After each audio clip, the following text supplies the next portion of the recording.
Hi friends, இன்றைக்கி நம்ம இந்த ட்ராமாவோட அடுத்த எபிசோடு தான் பார்க்க போகிறோம். ஸோ லாஸ்ட் எபிசோடில் எதுவரை பார்த்துருந்தோம் அப்படின்னா, ஹீரோ வந்து ஹீரோயின் கிட்டே அவளோட ஐடி கார்டு வந்து கேட்டுருந்துருப்பான். ஏதோ ஒரு டாக்குமெண்ட்டை சப்மிட் பண்ணணும், அதுக்கு ரெடி பண்ணணும் அப்படின்னு. ஸோ இவனும் பார்த்தீங்கன்னா அதை ஃபோட்டோ எடுத்து சென்ட் பண்ணி விட, அதையும் ஒரு மாதிரி பார்த்துட்டு, இதுக்கு முன்னாடி அவள் ஒரு டாக்குமெண்ட் ஃபைலே கொடுத்துருப்பாள்ல, அதிலிருந்து இந்த லோன் வாங்குறதுக்கு மைக் வந்து ஒரு ஐடி கார்டை யூஸ் பண்ணியிருந்திருப்பான்ல, அதாவது அது உள்ளே வச்சுருப்பாங்களே, இந்த ஐடி கார்டு கொடுத்து தான் அந்த லோன் வாங்கியிருக்காங்கன்னு. அந்த ஐடி கார்டோட ஜெராக்ஸையும் கம்பேர் பண்ணி பார்க்குறான். அதில் இவனுக்கு ஒரு பெரிய ஷாக். மைக் வந்துட்டு அந்த ஐடி கார்டு கொடுத்து லோன் வாங்கியிருப்பான்ல, அந்த ஐடி கார்டில் வந்து வேலிடிட்டி டேட் வந்து 2017 to 2034 போட்டிருக்கு. சென்ட் பண்ணியிருந்திருப்பாள்ல, அதில் பார்த்தீங்கன்னா 2017 to 2037 போட்டிருக்கு. இவன் பார்த்தீங்கன்னா உடனே ஒருத்தவங்களுக்கு கால் பண்ணுறான். இந்த மாதிரி ஹீரோயின்ட்ட வந்து 2 ஐடி கார்ட்ஸ் இருக்குது. அதில் ஒன்று வந்துட்டு ரீப்ளேஸ்மெண்ட் பண்ணி புதுசாக வாங்கின கார்டு. ஸோ அந்த மைக் வந்துட்டு எந்த ஐடி கார்டை வச்சு இந்த லோனை வந்து வாங்கினா அப்படின்றத எனக்கு செக் பண்ணி சொல்ல முடியுமா அப்படின்னு. சரி அப்படின்ற மாதிரி அவரும் சொல்லிடுறான். இவன் பார்த்தீங்கன்னா ஒரு மாதிரி சிரிக்கிறான். இந்த சிரிப்புக்கு என்ன அர்த்தம் அப்படின்றது தெரில. எந்த சைடு நம்ம ஹீரோனை தான் காட்டுறாங்க. இவளை பார்த்தீங்கன்னா உட்கார வச்சு இந்த 3 பேர் வந்துட்டு கேட்டுட்ருக்காங்க. அவள் சொல்லிகிட்டு இருக்கா, எனக்கு இந்த மாதிரி அவர் கடன் வாங்கின விஷயங்கள்லாம் தெரியல, காசு எங்கே போச்சுன்னு கூட எனக்கு தெரில, பட் இந்த கடன் எல்லாத்தையுமே நான் சீக்கிரமாக அடைக்கணும், அதனால தான் நான் வந்துட்டு கோர்ட்டுக்கெல்லாம் போயிருக்கேன் அப்படின்னு.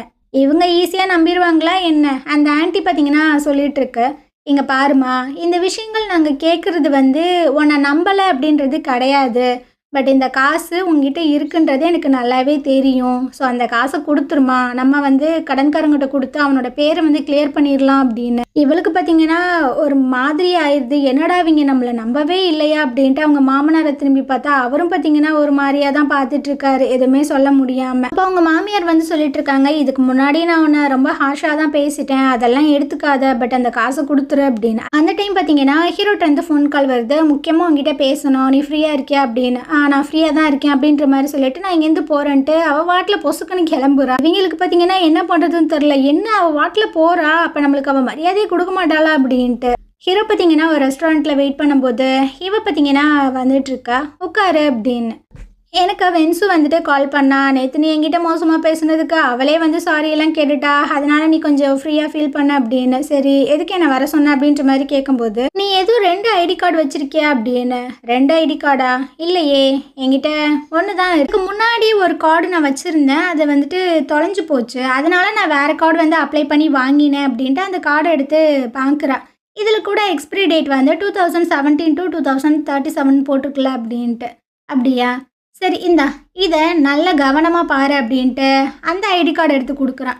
ஸோ இவ அதை வாங்கி பார்க்கும்போது பயங்கர ஷாக் ஆகிடுறா. ஏன்னா அதில் வந்து 2014 to 2034 போட்டிருக்கு. இவளுக்கு ஒரு மாதிரி ஷுவர் ஆகுது. ஸோ அந்த ஃபைலை எடுக்க போகும்போது அவன் வந்துட்டு தடுக்கிறான். அவள் பார்த்தீங்கன்னா அதுக்குள்ளே இருக்கிற எல்லாத்தையுமே வந்துட்டு எடுத்து பார்த்துட்ருக்கு. இவளோட பழைய ஐடி கார்டு வச்சு தான் இந்த லோனையே மைக் வந்துட்டு வாங்கியிருக்கான். ஸோ இவளுக்கு என்ன பேசுகிறதுனே தெரில. அப்போ ஹீரோ பார்த்தீங்கன்னா அந்த டாக்குமெண்ட்ஸ் எல்லாத்தையுமே வாங்கிட்டு ஒரு வார்த்தை கேட்குறான், நீ இன்னுமே உன்னோட ஹஸ்பண்டை வந்துட்டு நம்புறியா அப்படின்னு. இவளுக்கு என்ன சொல்கிறதுனே தெரில. ஒரு மாதிரி ஷாக்கிங்காக நம்ம ஹீரோ பார்த்தீங்கன்னா பார்த்துட்ருக்கா. எனக்கு ஒரு முக்கியமான வேலை இருக்குது, என்னை மன்னிச்சிரு, நான் போகிறேன் அப்படின்ட்டு அங்கேருந்து போகிற பேக்கெல்லாம் வச்சுட்டு அப்புறம் ரிட்டன் வந்து அந்த பேக் எடுத்துகிட்டு ஒரு மாதிரி பதட்டமாக பாவம் அங்கேருந்து ஓடிட்டுருக்கா. ஹீரோவுமே பார்க்குறான், அவனுக்கும் என்ன சொல்கிறதுன்னு தெரில.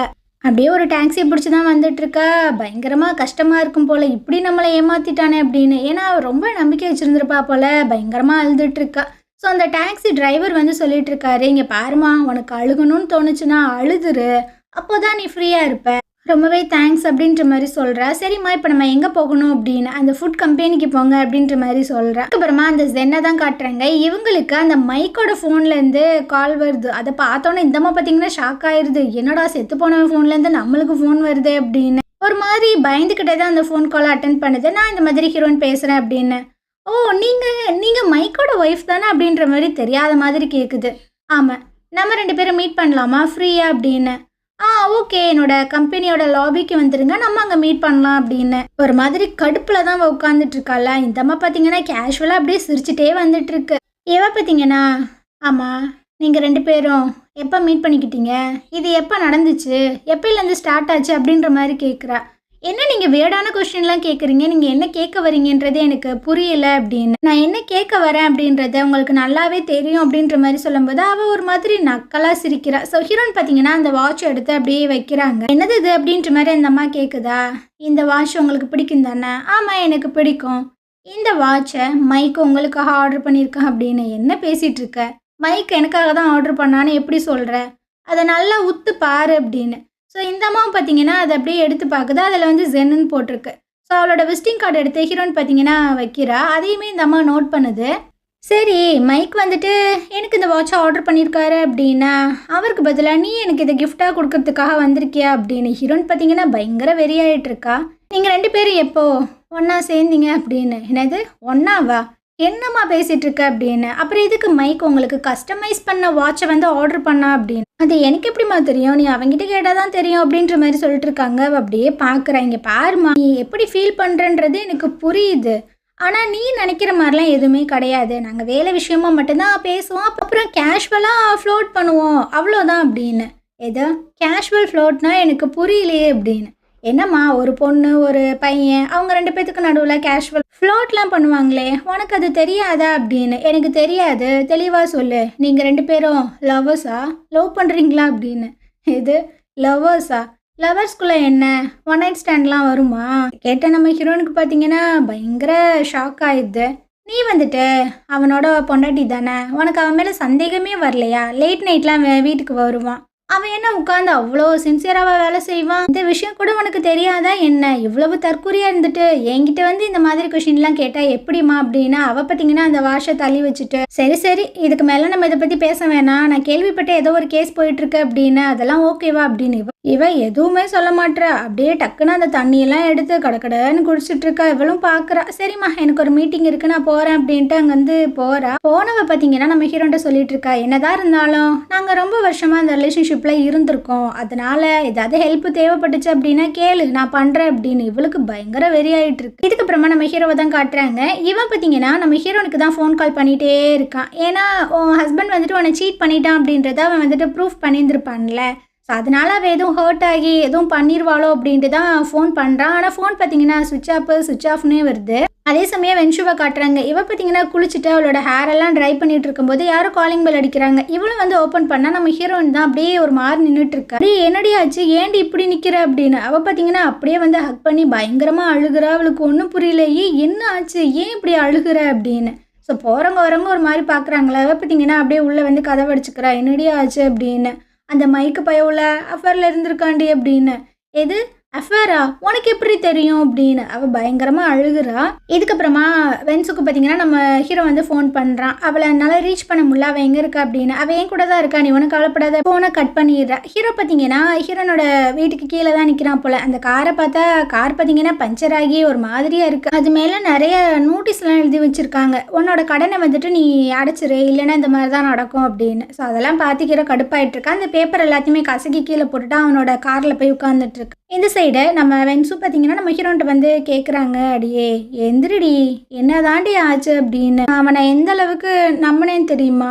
அவன் எனக்கு இந்த மாதிரி பண்ணுவான்னு நான் நினச்சி கூட பார்க்கல. ஏன்னா அவ்வளோ கேரிங்காக பார்த்துக்கிட்டான். எனக்கு அம்மா அப்பா இல்லை அப்படின்ற விஷயங்கள அவன் ஒரு இதாகவே எடுத்துக்கறல. அவங்க ஃபேமிலியில் போய் ரொம்ப கஷ்டப்பட்டு தான் பெர்மிஷன்லாம் வாங்கி என்னை கல்யாணம் பண்ணான். நாங்கள் 2 பேரும் ரெண்டல் வீட்டில் இருக்கும்போது எவ்வளோ கஷ்டப்பட்டோன்னு உனக்கு தெரியும்ல. ரெண்டல் கொடுத்துட்டு ரொம்ப வந்து ஸ்ட்ரகிள் பண்ணோம் காசுக்கு. அந்த டைம் அவனோட லஞ்சை வந்துட்டு சாப்பிடாம அந்த காசில் எனக்கு வந்து பர்த்டே கேக்கெல்லாம் வாங்கிட்டு வந்தான். அந்த அளவுக்கு என்னை கேர் பண்ணி பார்த்துக்கிட்டுவன் எனக்கு எப்படி துரோகம் பண்ணியிருப்பான். அவன் என்னன்னா இந்த ஃபீல்டில் இதெல்லாம் சாதாரண ஒரு விஷயம் அப்படின்ற மாதிரி சொல்கிறான்னு யாரீ சொன்னா அப்படின்ட்டு நம்ம வென்ஸு பார்த்தீங்கன்னா பயங்கர வெறுப்பாயிட்டு இருக்கா. இப்போ அது ஒன்றும் விஷயம் இல்லடி, 40 மில்லியன் அமௌண்ட் அவன் வந்துட்டு என் பேரில் லோன் வாங்கியிருக்கான் அப்படின்ற விஷயங்கள் தெரிஞ்சுமே நான் வந்துட்டு அவனை நம்பினேன். அவன் இந்த மாதிரி பண்ணியிருக்க மாட்டான், யாரோ தான் ஃப்ரேம் பண்ணுறாங்க அப்படின்னு. ஆனால் இப்போது என்னால் எதை நம்புறது எதை நம்பக்கூடாதுன்றதே எனக்கு புரியலன்ட்டு. அடி விடுடி, அவனே செத்து போயிட்டான், நீ ஏண்டி இந்த அஃபேரை நினச்சி ஃபீல் பண்ணுறேன்னு. என்னடி பேசிகிட்டு இருக்க? இவ்வளோ வருஷமாக நான் அவன் கூட ஒன்றா இருந்திருக்கேன்டி. அப்போ என்னோட கல்யாணம், என்னோட காதல், என்னோட ஃபீலிங்ஸ் எல்லாமே வந்து பொய்யா அப்படின்ட்டு ஒரு மாதிரி கேட்குறா. வென்ஸுக்குமே ஒரு மாதிரியாக தான் இருக்குது. அதே சமயம் நம்ம ஹீரோவை காட்டுறாங்க. இவன் இன்னும் இந்த இடத்துலேருந்து நகரலை. பேப்பரில் ஏதோ ஒரு விஷயத்த எழுதி நம்ம ஹீரோனோட காரில் பார்த்தீங்கன்னா வச்சுட்டு இருக்கான். அதில் பார்த்தீங்கன்னா நீ எதுக்கு கடன் பட்டிருக்கியோ அதை ஃபஸ்ட்டு பே பண்ணு அப்படின்ற மாதிரி இருக்குது. இவன் எதுக்கு இதெல்லாம் எழுதி ஒட்டுறான் அப்படின்றது தான் தெரியல. அப்படியே மறுநாள் போல் ஹீரோவை தான் காட்டுறாங்க. ஸோ இவன் வந்து வென்ஸு கிட்ட சொல்லிட்டு இருக்கான். அவகிட்ட இந்த மாதிரி 2 ஐடி கார்டு இருக்கிறத பார்த்து நான் பயங்கர ஷாக் ஆகிட்டேன். இந்த விஷயங்களை நான் ஃபுல்லாக அனலைஸ் பண்ணிட்டேன். மிஸ் ஆன அந்த கார்டை வச்சு தான் அவன் லோனே வாங்கியிருக்கான். ஸோ கோர்ட்டில் இவளுக்கு வந்துட்டு இது ஒரு ஸ்ட்ராங்கான எவிடன்ஸாக இருக்கும். ஆனால் இந்த விஷயங்களை நான் அவகிட்ட சொன்னால் அவள் இவ்வளோ வந்து சென்சிட்டிவாக ஆயிடுவா அப்படின்றத நான் எதிர்பார்க்கல. பரவாயில்ல இருக்கட்டும், இது உன்னோட தப்பு கிடையாது. இப்போதைக்கு அவளோட மைண்டில் வந்துட்டு அவங்க ஹஸ்பண்ட் அவளுக்கு துரோகம் பண்ணிட்டான் அப்படின்றது தான் ஓடிட்டுருக்கு. ஸோ இன்னி கொஞ்சம் மெதுவாக இந்த விஷயங்களை பார்த்துக்கலாம் அப்படின்ற மாதிரி சொல்கிறாங்க. இவனும் ஓகே அப்படின்ற மாதிரி தான் சொல்கிறான். இந்த சைடு நம்ம ஹீரோனை காட்டுறாங்க. இவ பார்த்தீங்கன்னா ஒரு மாதிரி மனசொடைஞ்சு தான் சுற்றிட்டு இருக்கா. இவளுக்கு பின்னாடியே அந்த ரிப்போர்ட்டர்ஸில் ஒரு பொண்ணு வந்து கண்ணாடி போட்டுருந்துருப்பாள்ல, அந்த பொண்ணு பார்த்தீங்கன்னா நம்ம ஹீரோயினை ஃபாலோ பண்ணியே வந்துட்டு இருக்காங்க. யாரோ ஒருத்தவங்களுக்கு கால் பண்ணி கேட்குறாங்க, பாஸு கண்டிப்பாக நான் இவளை ஃபாலோ பண்ணணுமா, கண்டிப்பாக நீ ஃபாலோ பண்ண, அவள் ஏதாவது பண்ணியிருக்க கூடாது அப்படின்னு. வேறு யாரும் கிடையாது, நம்ம ஹீரோ தான். ஸோ நம்ம ஹீரோ செட் பண்ண பொண்ணு தான் போல் இவ. ஆனால் அந்த ரிப்போர்ட்டர்ஸாக இவளுமே வந்திருப்பா. அந்த மைக் வந்துட்டு உயிரோடு இருக்கிறத தான் நாங்கள் கேள்விப்பட்டோம் அப்படின்னு இவ தான் கேள்வியே கேட்டு வந்திருப்பா. அவதுக்கு அந்த இடத்துக்கு வந்து இந்த மாதிரி கேள்வி கேட்கணும், ஒரு வேளை ஹீரோ தான் கேட்க சொல்லியிருந்திருப்பானா, அப்படின்னா எதுக்கு அவன் இந்த மாதிரி பண்ணணும் அப்படின்ட்டு நிறைய டவுட்ஸ் வருது. அதெல்லாம் என்ன அப்படின்றத கொஞ்சம் பொறுத்து இருந்து தான் பார்க்கணும். இதுக்கப்புறம் ஹீரோயின் பார்த்தீங்கன்னா வீட்டுக்கு வர, அங்கே ஹீரோ பார்த்தீங்கன்னா ஆல்ரெடி வெயிட் பண்ணுறான். இவனும் பார்த்தீங்கன்னா பார்த்துட்டு உள்ளவா அப்படின்ற மாதிரி சொல்கிறா. ஸோ இவன் பார்த்தீங்கன்னா அந்த டாக்குமெண்ட்ஸ் எல்லாத்தையுமே கொடுக்குறான், இதை தான் நான் சப்மிட் பண்ண போகிறேன் அப்படின்ட்டு. ஸோ இவன் எதுவோ சொல்ல வரானா, அவள் பார்த்தீங்கன்னா ஒரு நிமிஷம் வெயிட் பண்ண, நான் அவனை எடுத்துகிட்டு வரேன் அப்படின்ட்டு உள்ளே போயிட்டு கொஞ்சம் காசெல்லாம் கவரில் போட்டு எடுத்துகிட்டு வரேன். என்னால் இவ்வளோ தான் முடியும், வச்சுக்கோ, நான் கொஞ்ச நாள் வந்துட்டு வெளியூருக்கு போகிறேன், என்னோடய மைண்டை வந்து கொஞ்சம் ஃப்ரீ ஆக்கிட்டு அதுக்கப்புறம் நான் ரிட்டன் வரலான் இருக்கேன் அப்படின்னு. இவன் பயங்கர டென்ஷன் ஆகிட்டு இருக்கான். உனக்கு கொஞ்சமாவது அறிவு இருக்கா இல்லையா, உன் மேலே இந்த மாதிரி கேஸ் இருக்குது, நீ தான் இந்த காசை பதுக்கி வச்சிருக்க அப்படின்னு. இந்த டைம் நீ இந்த மாதிரி போன அப்படின்னா அதை கன்ஃபார்மே பண்ணிடுவாங்க, உண்மையை சொல்லு, அப்போ அந்த காசு உங்ககிட்ட தான் இருக்கா அப்படின்னு. நீயும் இந்த மாதிரி தான் என்னை பேசுவியா அப்படின்ற மாதிரி கேட்கும்போது, நீ பண்ணுறது அப்படி தாம்மா இருக்குது, எல்லாருமே அப்படி தான் சொல்லுவாங்க, நீ வந்துட்டு இந்த மாதிரி ஒரு குற்றச்சாட்டில் இருக்க, ஸோ நீ இந்த விஷயங்களை ப்ராப்பராக ஹேண்டில் பண்ணு. இல்லைன்னு வச்சுக்கோவேன், ஒரு வேளை இந்த கேஸில் தோற்று போயிட்ட அப்படின்னா என்ன நடக்கும்னு தெரியுமா, உன்னால் ஃபாரின் கண்ட்ரீஸ்க்கு போக முடியாது, ஒரு ட்ரெயினில் ட்ராவல் பண்ண முடியாது, எக்ஸ்பென்சிவான ஹோட்டலில் போய்ட்டு உன்னால் ஸ்டே பண்ண முடியும். ஃப்யூச்சரில் உனக்கு ஏதாவது குழந்தை பிறந்துச்சு அப்படின்னா அதை போய்ட்டு ஒரு ப்ரைவேட்டான நல்ல ஸ்கூலில் படிக்க வைக்க முடியாது. அது மட்டும் இல்லை, உன்னோட பேரில் இவ்வளோ பெரிய அமௌண்ட் வந்து கடனாக இருக்குது அப்படின்னா எந்த ஒரு கம்பெனியுமே உனக்கு வேலை கொடுக்கவே கொடுக்காது. அப்போ என்ன பண்ணுவேன், நல்லா யோசிச்சுப்பாரு அப்படின்னு. இவ பார்த்தீங்கன்னா நான் கஷ்டப்பட்டு எப்படியாவது உழைச்சி பே பண்ணுவேன். எப்படிம்மா பே பண்ணுவேன், உன்னோட வீடு காரு இதெல்லாம் விற்றினா ஒரு 3 மில்லியன் காசு வரும், அதை வச்சு நீ என்ன பண்ணுவ, நீ வாங்கின அதாவது உன் பேரில் இருக்கிற அந்த லோன் அமௌண்ட்டில் கால்வாசி கூட இது வர கிடையாது.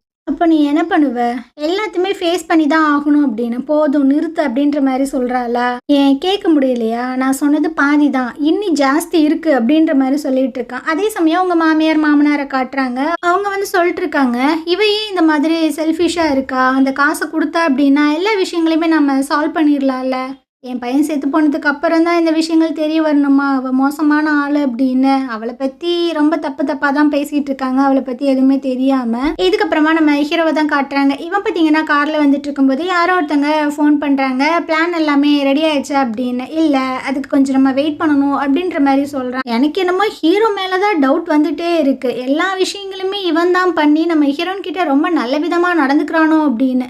சரி பார்க்கலாம் என்ன நடக்குது அப்படின்னு. ஸோ இந்த இடத்துல பார்த்தீங்கன்னா இந்த எபிசோடு முடியுது. நாளைக்கு நம்ம அடுத்த எபிசோட் பார்க்கலாம். இந்த ட்ராமா உங்களுக்கு பிடிச்சிருந்தது அப்படின்னா கண்டிப்பாக நம்ம சேனலுக்கு சப்போர்ட் பண்ணுங்கள். தேங்க்யூ.